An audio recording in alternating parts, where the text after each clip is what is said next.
ಮೊಗವ ಹೊತ್ತು ದುಡಿವ ಎತ್ತು ಆದೆ ನೀಂದು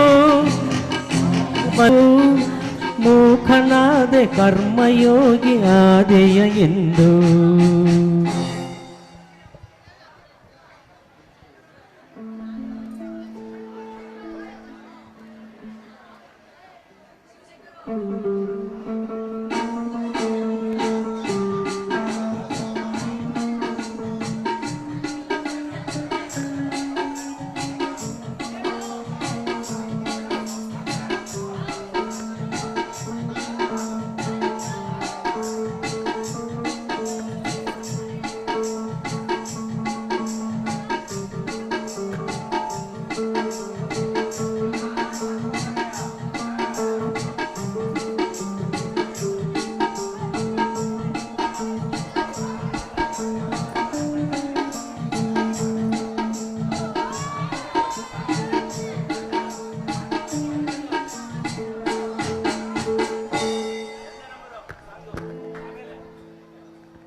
ದೇವ್ರೆ, ಈ ಮನೆಯಲ್ಲ ಯಾವುದೇ ಕಂಕಳ ಬರ್ದೆ ನೀನೇ ಕಾಪಾಡ್ಕೊಂಡು ಹೋಗ್ಬೇಕು. ಯಾವುದೇ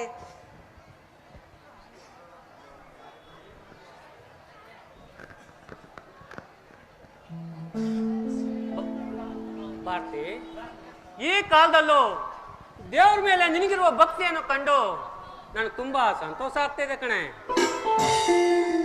ಅಂತರಂಗದಲ್ಲಿ ಒಂದು, ಬಹಿರಂಗದಲ್ಲಿ ಒಂದು ಭಾವನೆ ಇಟ್ಟು ಪೂಜೆ ಮಾಡೋ ಈ ಕಾಲದಲ್ಲಿ ಒಂದೇ ಮನಸ್ಸಿನಿಂದ ದೇವರನ್ನು ಆರಾಧಿಸುತ್ತಿರುವ ನಿನ್ನ ನೋಡಿ ನನಗೆ ಬಹಳ ಆನಂದ ಆಗ್ತಿದೆ ಕಣೆ.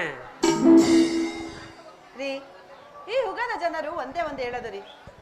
ಯಾಕೆ ಅಂದ್ರೆ ನಾವು ವಾಸ ಮಾಡೋ ಭೂಮಿನ ಈ ದರೆ ಕೊಟ್ಟೋರು ಯಾರು? ನಾವು ಕುಡಿಯೋ ನೀರನ್ನ ಈ ದರೆಗೆ ಬಿಟ್ಟೋರು ಯಾರು?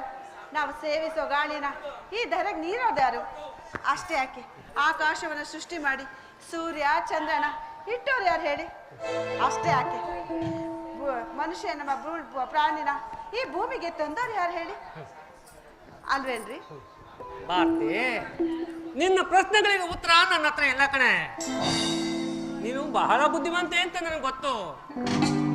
ಅದಕ್ಕೆ ಆ ದೇವರು ನಿಮಗೆ ವಿಶಾಲವಾದ ಬುದ್ಧಿವಂತಿಕೆಯನ್ನು ಕೊಟ್ಟು ಐಶ್ವರ್ಯದಲ್ಲಿ ಲಕ್ಷ್ಮಿ, ಗುಣದಲ್ಲಿ ಅಪರಂಜಿ, ರೂಪದಲ್ಲಿ ದೇವತೆ ಅಂತ ಲಕ್ಷಣವನ್ನು ಕೊಟ್ಟು ನನ್ನ ಅರ್ಧಾಂಗಿಯನ್ನಾಗಿ ಮಾಡಿದ ಸಿದ್ದೇಶ್ವರ ಸ್ವಾಮಿಗೆ ನಾನು ಎಷ್ಟು ಕೃತಜ್ಞತೆ ಹೇಳಿದ್ರು ಸಾಲದು ಕಣೆ. ರೀ, ಮಾನವಂತರ ಮನೆ ಹಳಿನಾಗ್ ಬಂದು ನನ್ನ ಭಾವನೆಗಳಿಗೆ ಸ್ಪಂದಿಸಿ ನನ್ನ ಜೀವನದ ಕೈಗ ನಡಿ ನೀವು ಆಗಿದ್ದೀರ. ಮಿಂಚು ಎಂಬ ಬಳ್ಳಿಗೆ ಮೇಘನೆ ಆಶ್ರಯ ಆದ್ರೆ ನನ್ನ ಬಾಳಿಗೆ ನೀವೇ ಆಶ್ರಯ ರೀ. ಭಾರತಿ, ನಿನ್ನ ಹೊಗಳಿಕೆ ಮಾತು ಸಾಕಣೆ. ನಾನು ಕೂಡ ಈ ಮನೆ ಅಳಿಯನಾಗೋದಕ್ಕೆ ಪುಣ್ಯ ಮಾಡಿದ್ದೆ ಕಣೆ. ನಿನ್ನ ಸೋದರ ಮಾವನಾದ ನಾನು ದಾರಿದ್ರ್ಯದಂತ ಅಲಿತಿರುವಾಗ ನನ್ನ ಕೈ ಹಿಡಿದು ನನ್ನ ಬದುಕಿಗೆ ಒಂದು ಅರ್ಥ ಕೊಟ್ಟ ದೇವತ ಕಣೆ ನೀನು. ರೀ, ಹಿಂದೆ ನಡೆದಿದ ಘಟನೆ ನೆನ್ಸ್ಕೊಂಡು ಯಾಕೆ ಕೊರಗ್ತಾ ಇದ್ದೀರಾ? ನೋಡಿ, ನೀವು ಬಡತನದಲ್ಲಿ ಬೆಳೆದಿರ್ಬೋದು, ಆದ್ರೆ ಪ್ರೀತಿ ವಿಶ್ವಾಸದಲ್ಲಿ ನಿಮ್ಮ ಹೃದಯವಂತಿಕೆನ ಎಷ್ಟು ಕೊಂಡಾಡಿದ್ರು ಸಾಲದು ರೀ. ಓ, ಮಾತಿನ ಬರದಲ್ಲಿ ಮರ್ತವಾಗಿದೆ ಕಣೆ. ಇವತ್ತೇನ್ ದಿವಸ ಅಂತ ನಿನ್ಗೆ ಗೊತ್ತಾ? ಖಂಡಿತ ಇಲ್ಲ ರೀ. ಏನ್ ವಿಷಯ ಗೊತ್ತಿಲ್ವಾ? ನಿಜವಾಗ್ಲೂ ಗೊತ್ತಿಲ್ವಾ? ಖಂಡಿತ ಇಲ್ಲ. ಅದೇನಂತ ನೀವೇ ಹೇಳ್ಬಾರ್ದಾ? ಇವತ್ತು ನೀನು ಹುಟ್ಟಿದ ದಿವಸ ಕಣೆ.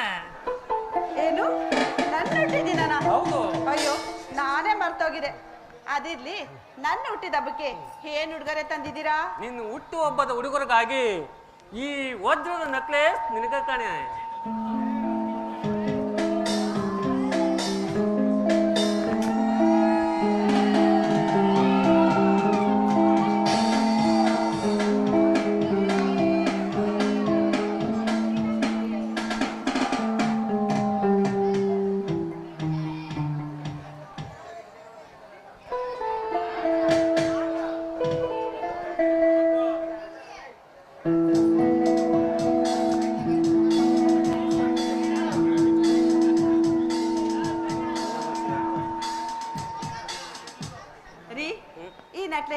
ನಿಮ್ ಕೈಯಾರ ನಾನು ತೊಡಸ್ತೀರಾ? ಆಯ್ತು ಕಾಯ್ತು ಕಣೆ.